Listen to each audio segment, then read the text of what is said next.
सूरत में आवारा कुत्तों का आतंक जारी है। सूरत के उमरगांव इलाके की घटना आई सामने। 11 साल के एक बच्चे पर 6 से 7 कुत्तों ने हमला किया।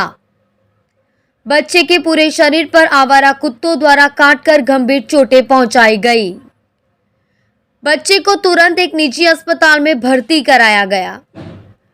वहां से उन्हें आगे के इलाज के लिए न्यू सिविल अस्पताल ले जाया जा रहा है।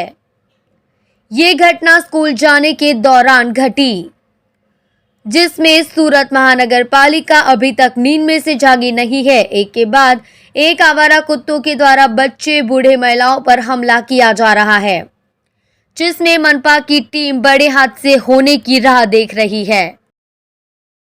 सर શું ઘટના બની છે?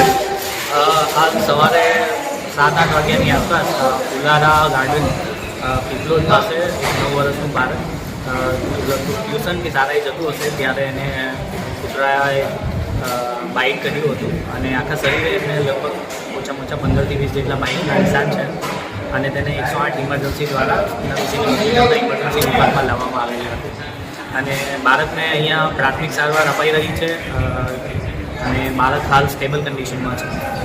સર કેટલું ગંભીર રીતે બાઇટિંગ કર્યું છે શરીર પર? બાળકને આખા શરીરે બાઇટના નિશાન છે, માથાથી લઈને પગ સુધી એક્સટેન્સિવ બાઇટ, ડોગ બાઇટના નિશાન છે, તેમાં એના સ્કાલ્પમાં સૌથી મોટું બાઇટનું નિશાન છે। સર હાલ કેવી પરિસ્થિતિ? બાળક હાલ સર્જરી વિભાગમાં સ્ટેબલ કન્ડિશનમાં છે, સારવાર હેઠળ છે। એના પ્રાઇમરી ઇન્વેસ્ટિગેશન, સોનોગ્રાફી, એક્સરેઝ એવું બધું થઈ રહ્યું છે। જી આપનું નામ? ચીનુભાઈ શું ઘટના બની હતી?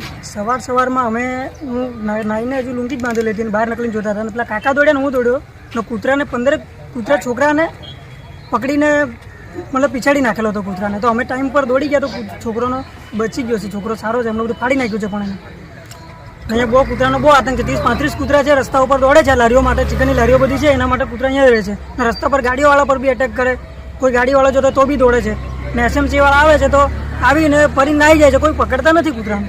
બાળકને ક્યાં ક્યાં બચકા પડ્યા? માથામાં તો આખું ચામડું કાઢી લીધું છે, ગળામાં છે, હાથ પગમાં છે, બધે જ એને આખું ફાડી નાખ્યું છે એમ।